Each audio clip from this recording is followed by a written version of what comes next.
Hello, and welcome to episode 27 of TBR, the To Be Read podcast, where we talk about the books we love and the topics that interest us. I'm Patrick Stemp, and with me, as always, are Michael Ronn and Jamie Maltman. How are you guys doing? Great. How are you tonight, Patrick? Good. So tonight we're going to be talking about box sets, collected works, anthologies, and anything else that kind of falls under that umbrella. But first of all, we're going to talk about the things that we've been reading over the last week. So, Jamie, do you want to go first? Sure. So I got to about halfway in that book, Warbreaker by Brandon Sanderson. Epic fantasy in one of his worlds with a really cool magic system to do with it's not to do with color, but that's sort of an ancillary aspect of it. But it's to do with breaths that you get from people, and then you can use it to animate things and awaken things, and it's neat. But I only got to about halfway before it got. I had to take it back to the library today, so. Because I'd stopped reading that last night, because I said, you know what, I'm going to have to wait before I can even get it back again. I went back to, there's been a few things that I've had on my Kindle for a long time that I haven't gotten to, and one of those was Yesterday's Gone Season 2. I read Season 1, I think, more than a year ago, like probably about a year and a half ago, and then I kept reading other stuff. I read some other stuff and that's by Sean Platt and David Wright. I'm so used to saying in Johnny B. Truant, but no, and that's what David Wright. So Season 2, which, again, we haven't talked about that in a long time, if at all. So it's post-apocalyptic, sort of modern day, what do they say? It's like a combination of Lost sort of themes, elements to it, with Walking Dead type stuff going on in it. And again, like, while I don't read horror normally, I don't mind post-apocalyptic stuff. And I did enjoy Season 1 and thought, you know, and it's one of their most popular works. So finally got around to reading that, starting on Season 2. So I've only read, I think, like the very first section of the first episode, but it's fun so far. And that's it. Like that was my. I was reading a lot of Warbreaker, and then just dove into that last night, and we'll keep. So do you have to put like another hold on Warbreaker at the library and yes, return again? And I actually found out that you can't put a hold on a book. Like, I tried to put a hold on the book I already have to say, okay, now get me back in the queue, because honestly, no one wants it, but because I got it from the small branch, they have to ship it back to the big branch first before you can even take it out again. So you can't. Did somebody else have a hold on it? Like, I No. find it. If No. nobody else has a hold on it, I've already renewed it twice. Oh, okay. I took out a few books, and I finished the other Brandon Sanderson one, and the other one, I think Name of the Wind, I got at the same time. Or I don't know. There's like 3 books I got out. This was the last one, and then I wasn't sure I was going to read it, and then I started and was like, hey, no, I actually think this is really cool, but ran out of time. So maybe next week, if I put in the hold, maybe I could do that after the show tonight. There you go. How about you, Mike?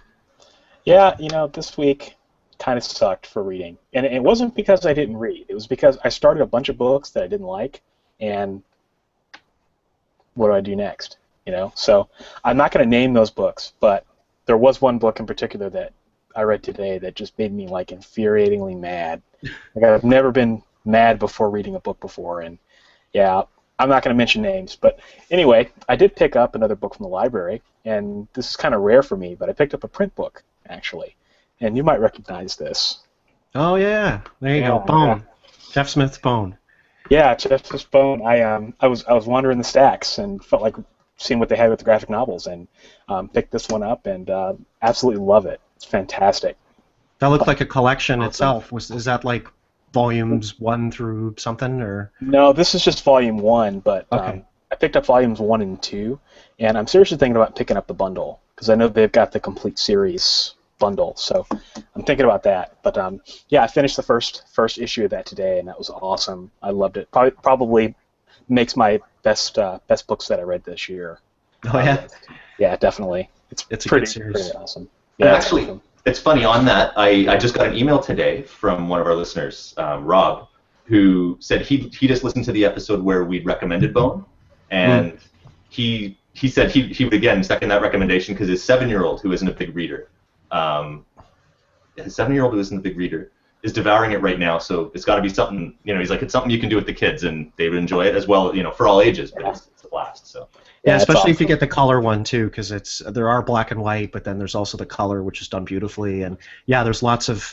It's kind of minimalist, a lot of it. Like I think there's pages where there's really no dialogue. It's just beautiful. Yeah. Like, and yeah, it's a fantastic series. Yeah, that and then the other book I read, just finished, was The Art of Styling Sentences by Katie Sullivan and Amy Longknife. Have you guys heard of that? No. It's super crafty. Probably the most crafty writing craft book I've ever read. Basically, it's this idea that there are only 20 types of sentences.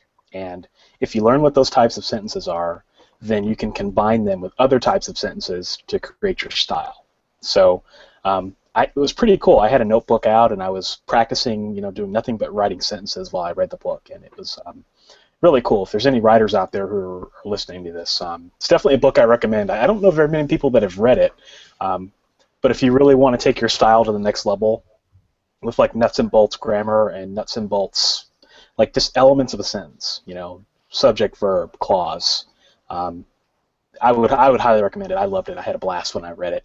I read it 3 years ago, but I decided to reread it again just because there was a lot that I didn't get the first time around. And yeah, definitely highly recommend it.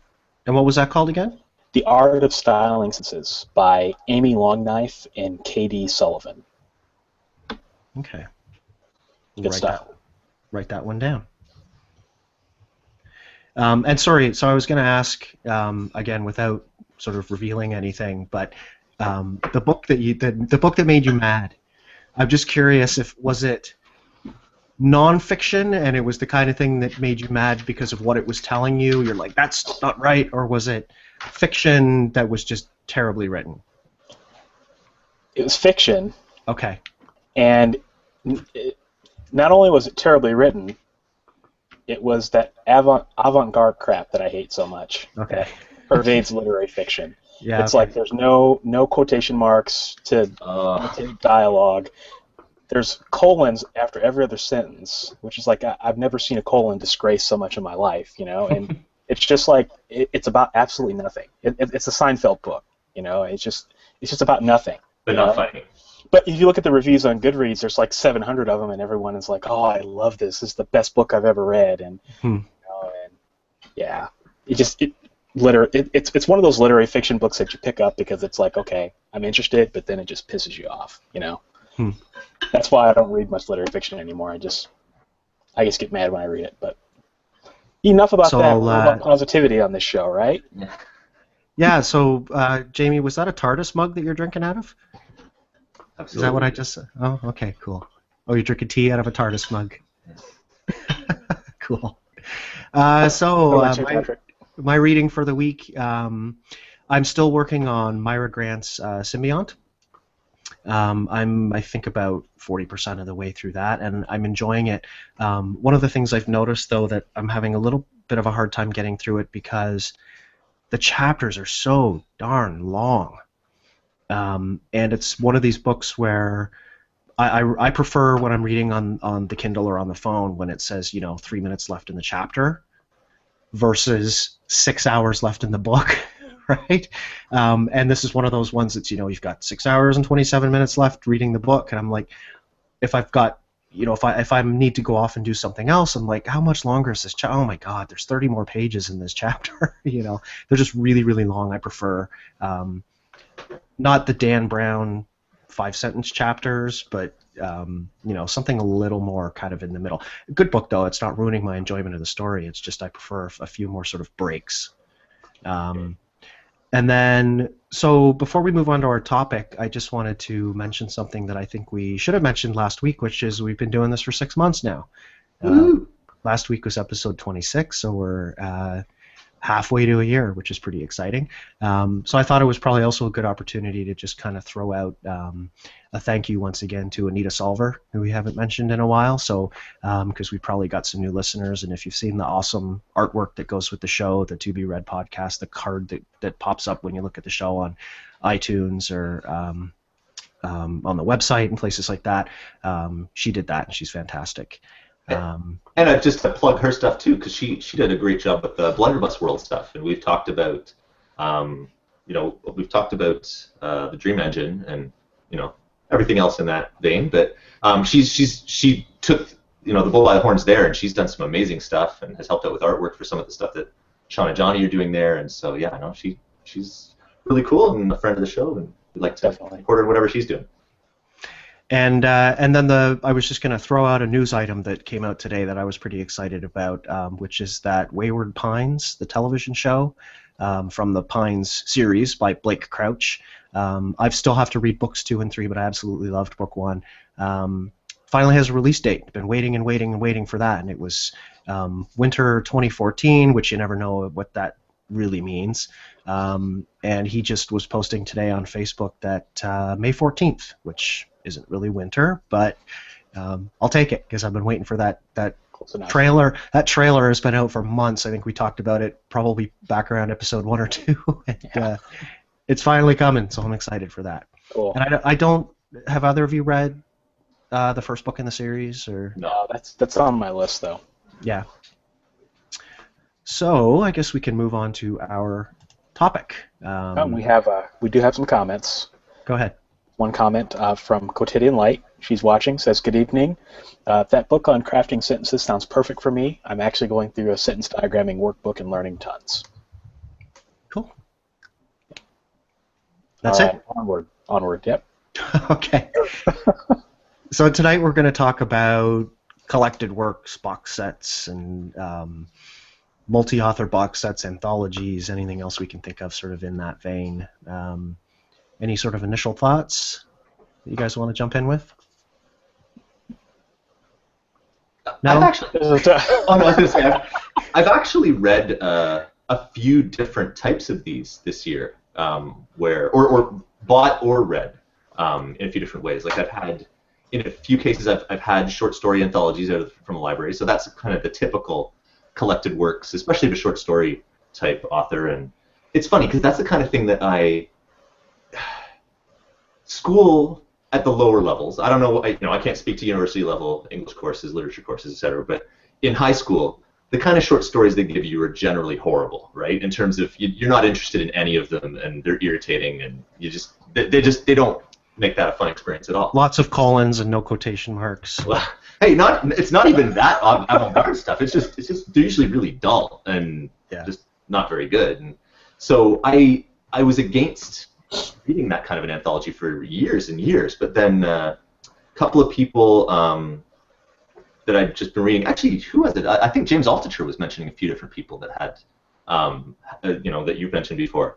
Was it Miranda? Is it Miranda July or Julie? Or I'm not sure how you say her name, but I read one of her short story books a year or two ago, and man, she's good. Like she has some cool stuff in there. Like I don't like every single one of them, but just there's some neat effects she did, and I sort of got into that. So that was, somewhere where someone I'd never read before, and once I did that, now I'm thinking, hey, for someone that I haven't read, but I've heard a lot about them, if they have a short story anthology out there that I can find at a library, I'll check that out and get a little bit of a feel for their style, and sort of as an entry point to hearing a little bit about an author. So another one I did that with this year was Patricia McKillop, who writes the Riddlemaster fantasy series that you may have heard of at some point, Riddlemaster of Head or something like that, which I've never read, but I read a bunch of her sort of fairy stories and sort of folky fantasy type stuff, which is just, again, very, very different. All of her writing is like that, it's more of a lush, poetic, and like just so much description that it's way more than I'm used to now, and I didn't always like it, but some of the stories in there I thought were fantastic, and even though it started that way, I gave one of them a chance. Did you ever read any of those? You see them in the bookstore on the top shelf because they're too big to go anywhere else, like the years top, the years top sci-fi, years top fantasy. Yeah, best American fiction and all that stuff. I have got once or twice last year or the year before I did get some of those. Like it's not something I traditionally read, but now I'm a little bit more intrigued by that, and I did read I think one of the year's best fantasy and science fiction. Again, my library doesn't have the 2014 or 2013 now. I was reading like a 2008 last year or something like that. But yeah, it's an interesting one, and it's a cool thing for sampling a whole bunch of different authors in that type of anthology as well. So I like that. I've been reading. So I'll show this even though it's a little bit old, but the Library of America. You guys heard of these guys? Oh yeah. So I get their catalog, and these are collections that I love. I've got one of the books here, actually. It's a great. I found that, we talk about the difference too. There's the old works, and then there's the new ones. But for the older stuff, so I get this like American science fiction, from the Library of America, 5 classic novels from 1956 to 1958, and this is actually the second book in the collection, so it's a collection of collections. This has got Heinlein and The Star Is My Destination by Alfred Bester, and this has got like 5 stories in it. But one of the things I'm trying to do is read through the SF Masterworks list.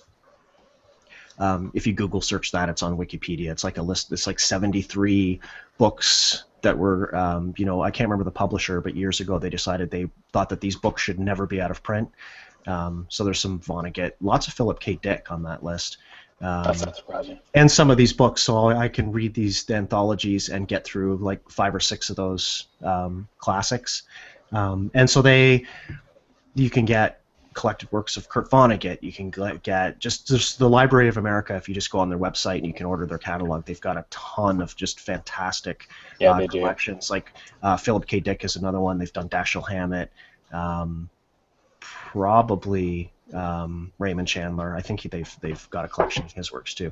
So that's that's one of my wife's contributions on our shelf there. There's a complete works of William Shakespeare for the audio only listener. Hey. Yeah, their collections are beautiful too. The Library of America. Oh, they're really well done. Yeah, they're nice hard. Fantastic. The thin paper, and they're really nicely done. So I what about you don't hear Omnibus? You hear Omnibus tossed around a lot. The last one I can think of that I would have read would be Wool, of course. Yeah, that's what I would think. Wool. I very rarely hear that term used. And I'll tell you that I hear it a lot in graphic novels, and that's where some of the I've read a lot of omnibi, as we were trying to figure out exactly what the word for multiple omnibus, which is kind of a funny collection of collection sort of a thing. But like the Asterix ones have been all released as omnibus editions. The Smurfs ones that I've been reading with my kids have been omnibus editions. A bunch of those ones from some of those X-Men that I mentioned on our graphics novels show. Some of the other ones, the Is No Good the Vizier is another one by the Goscinny that does Asterix.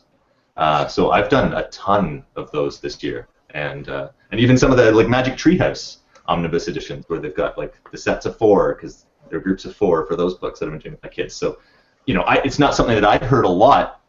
When I was a kid, but for my son, it's like half the stuff we're doing these days is omnibus editions. So, I think the box sets are a good idea too. Where I'm noticing this with Christmas shopping too, where as the kids are asking for more and more books, like they'll ask for book 1 in a series, and when you go shopping for it, you're like, well, I might as well just grab the box set. I mean, I can get all 3 books in the series, or all 4 or 6 or whatever it is. Grab them all at once, so those are kind of nice too. Especially when you're a fantasy guy. Like half the time, I don't read books until they come out in the box set edition. So there's my one. But that's an interesting thing too, though. So what you have there is George R.R. Martin's Song of Ice and Fire, I guess, right? Yeah. What books are in that box set? That's the first 4 books. But then when he releases the 5th book, you have to buy the. Yeah. you want to buy the same set as that. Man. But that's why I wait until the end.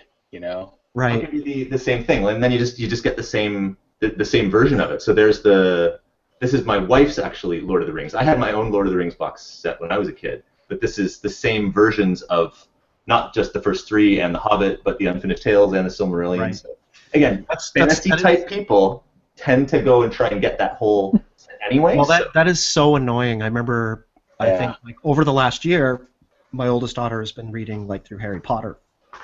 So you buy her book 1, and then by the time you go to buy her book 2 or 3, the publisher has put out a new movie tie-in version or a new release of the book with like a different cover art, and you can't find the old. So by the time they have the whole series, they've got like 8 different styles of covers, or right. So yeah, I can see. Once again, if you buy them all at once, you're guaranteed at least that your bookshelf won't look so insane. Raggedy. That happened to me with 6 Harry Potter and the Deathly Hallows. I got it as a gift. Someone gave me the paperback. Well, I'd had books 1 through 5 in hardback. Drove me nuts. I just had to go out and buy the hardback. That was back in the days when I read print books, but and this little guy, and then right. It's so yeah, irritating. it just looks so awful on my bookshelf, So yeah, there's definitely something to be said about the symmetry there. What about what do you think of these multi-author box sets that we're seeing so much of now? Like, and I think there's kind of 2 points to talk about here, which is there's the 3-author multi-author box set, say that we just saw, for example, with Write, Publish, Repeat, Joanna Penn's How to Market a Book, and David Gaughran's How to Get Let's get digital. Digital? Okay. Yeah, digital. And then there's these other ones. There's like 20 books for 99 cents, thriller. What do you think of those ones? I'm okay with the 2 or 3. I don't like the 20. I don't have a problem with the 20, and here's why. When I started reading seriously, when I was, I don't know, in my teens, I would go to the library and I would pick up these books, and it was like the Norton Anthology of American Literature or the Penguin Book of Poetry, and it would be probably 2,000 to 3,000 words, and it would have nothing but short stories or novel excerpts from, at the time it was the canon novelist. You wouldn't get anyone out of the box, but it was a great way for me to discover writers that I never would have discovered. So I could pick up that anthology and just turn to some random page and find an author, and if I didn't like them, then it was fine. I would keep going, and I found a lot of really great authors that way through those anthologies. And I think that, some of these multi-author box sets are kind of obnoxious, but I think that that's the next form of that. I mean, it's the same thing, but it's in ebook format. Have you bought one of these like 20-author, like digital? Have you bought one? Because the reason I'm curious. So let's say you're buying like the 20-author or collection of thrillers or whatever. When you get that on your Kindle, does it come as a single file of 20 books, or does it come as 20 different books?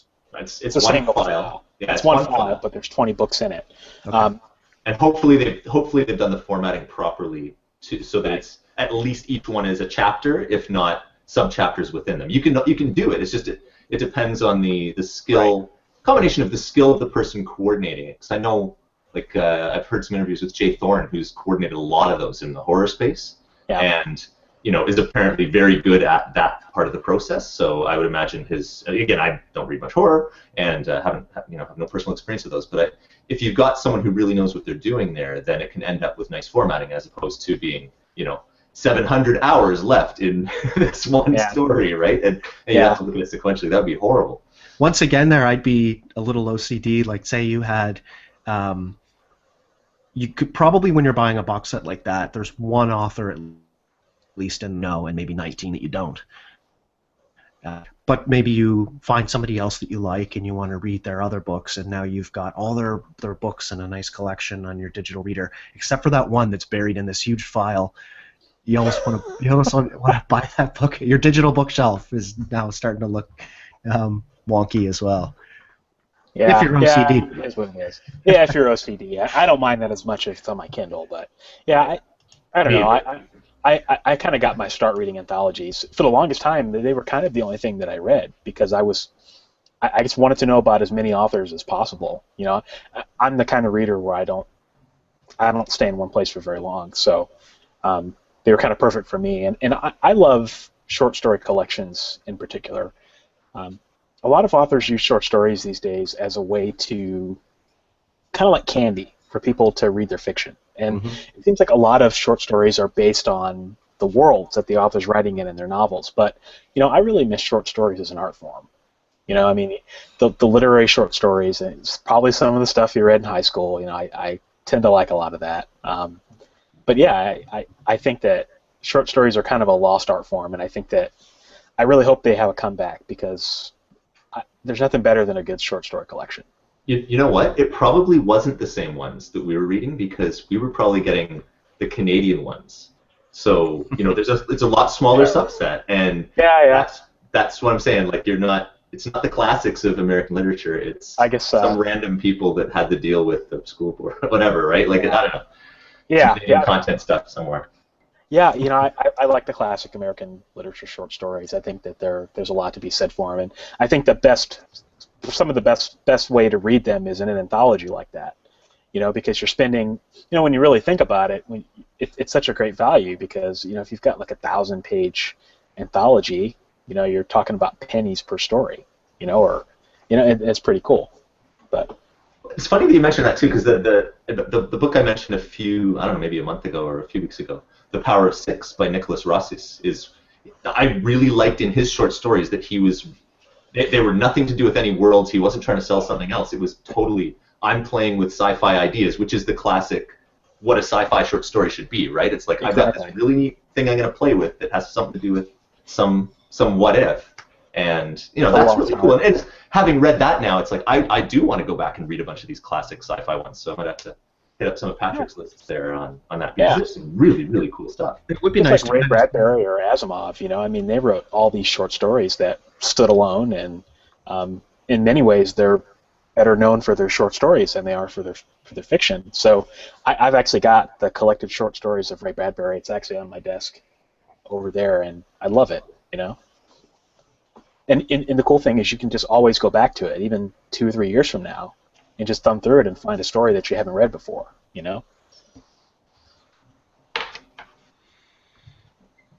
Let me see here. You want to check? I was going to mention my because the one person with experience buying those actual 10 author box sets. I think my wife reads a lot of different stuff, but some of the time she reads romance novels, and she bought some multi-author romance bundle. I don't know, it may have been like time travel romance or some even sub-genre-y thing like that. And she was saying that with some of those you've got to be careful because it's interesting. It's for anyone that's involved in one of those, the placement of the stories within it is an art form in and itself, right? Because the first, for someone that reads it there could be one entry point of this author that I liked, and that's why I heard about it, right? And that's generally what you're thinking is going to be the case, unless it was just from a deal somewhere. If it's just from a deal somewhere, someone's going to read straight through. If it's an author that they like, they might go read that one, then maybe go back to the beginning and keep reading till something throws them out. And I don't know, if my stories were in that, I'd be hoping that someone's at least skimming. If they don't like the beginning of something, then maybe they skip to the next one. But if you're somewhere later, maybe you don't know if yours gets read, right? Well, that's one of those situations where if you're blessed enough to have a last name that starts with A, you're probably going to come out on top because it tends to be the default. People open up on page 1. If it's organized alphabetically, you're kind of screwed. But I think that's just the way it is. Yeah. I don't necessarily know that people. I don't necessarily know that people who are at the end. If your name begins with W or R, who's to say that people aren't skipping around? But I could see that being a concern though, especially 10 books, 20 books. Like if it's 1,000 pages long or something. Like I think Jamie's concern is valid. Like if you're one of those authors, you're like, because the longer it is, the more opportunities there are to get kicked out. Where something else shiny comes along that they want to read, and they stop before they get to your story, and then they never come back. What if they love the one that they just read, and they go, there's like some more about the author here, and then they click through to that and go down a rabbit hole, and they never remember that because they buy 5 books by that author, and if they're a new true fan, and you disappear. That's ebooks though. That's reading period. I think you're meant to find the authors that you're meant to find. Anthology like that. I don't know very many people that have read like the Norton anthology from back to front or front to back. There probably are some strange people that specifically read it back to front, right? Yeah, probably. Well, some people might. But no comments. So. Another one that another slightly different take on this too that I know some of us have availed ourselves of recently is the story bundle idea, where it is, it's not like the one Amazon book. They've gone through a third-party site that's collected these things thematically, and I know there's been epic fantasy ones, there's been urban fantasy ones, there's been thriller ones, and the NaNoWriMo writing-related books one, where that was 6 books at one. If you paid one, those are a neat one because it's like you name your price, and if you do at least this, then you get this many books, and if you do at least this, you get a bonus 6 books. Right? Yeah, I think the high level there was 15. I think I paid 15 for 12 books. Yeah, something like that. 15 for 12 books. Yes. And again, that's such a neat thing where it's all writing instruction type stuff. So if you've got just one entry point, that may still be enough for you to be interested in that one. Like, we like Dean and Christine and the stuff that they had in there, and so that's one entry point that we heard about it. But then I also heard Chuck Wendig talking about it, and then I also heard David Farland talking about it. So there were definitely a couple books in that bundle that I probably never would have bought if they weren't in that bundle. Absolutely. But I'm really, really glad that I read them. They were good. Yeah. No, it's just cool. And that no barrier to entry, right? Like once it's on your Kindle, free, and you could look at that now. So that's a really, really neat thing, and it could be years from now. And that's, again, one of the neat things about how persistent it is. So by the time we started, we're coming up on about half an hour now. So I'll mention this and then ask you guys a question. So next week, assuming that we don't have any sort of last-minute comments on this topic, we're going to be going through our top reads of the year for each of us. So I think we're probably going to end up on 5 fiction and 1 non. Are we limiting ourselves to 1 nonfiction pick for the year each? Yeah, I think we talked about that. Yeah. Yeah. Okay. I'm okay with that. So the question then is, do we want to burn everybody's brains out and read through the lists as they stand now, and then come back next week with the winners, or do you want to post that online somewhere else? I think we could just talk about it. Like I think we'll just leave that offline somewhere. We can we can link to it maybe from the show notes next week. Box up. maybe we could each blog about it, and we'll link to it from the show notes next week. Something like that. Yeah, we can do that too. Everybody already knows what my pick is going to be anyway. Yeah. So. Yeah. Little Green Men or something. Sure, close enough. Oh, no, Marvin, right? Yeah. Marvin. Email Andy Weir. Yeah, you can email Andy Weir and suggest that as like the title for the sequel. Okay, so any sort of final thoughts then on box sets, etc., before we kind of wrap it up? I think we beat this one. Like I was just gonna say, like really, probably like 50% of the physical books I have on my shelf are from some kind of box set or collected works, or not anthologies per se, and of the stuff that I buy that I actually buy in paper these days, it's most of it. It's the odd thing otherwise, but it'd be like a series that I really love that I would like to have that physical book. And those are pretty few and far between. But it's the one place you can find value in print too. So that's the one place. I'm reading ebooks most of the time, unless it's from the library, and even that could be an ebook. But that's the last bastion of print that actually makes sense. I agree with that. More routinely for me. Yeah, I would agree with that too. And that may also, in the long run, be cheaper than buying them digitally occasionally. Yeah. Right, because you'll probably find the complete Harry Potter box set at Walmart on sale for $30. Yeah. That's probably less than you're going to pay even digitally. So. Yeah, ebooks are turning into the premium products. So yeah, I agree. That's it. Last minute thoughts. We're good? Yeah, we're good. Okay. So as I said, next week we're going to talk about our sort of picks for the best books or our favorite books that we've read this year. In the meantime, we'd love to hear from you. You can send us an email at tbrpodcast@gmail.com if you have a question, or if you'd like to suggest a topic for the podcast, or if you'd maybe even like to let us know what your favorite book or books were for this year. If you're an avid reader and you'd like to talk about joining us for an episode to talk about books, you can let us know. We record live Tuesdays at 9 p.m. Eastern, but we can change that up if you're in a different time zone. You can also subscribe on YouTube or iTunes, and if you'd like to leave a rating or review, that would be fantastic. And as always, please be sure to visit us on our Goodreads page, which we link to down below. And we will talk to you next week. You guys have a good week. Happy reading.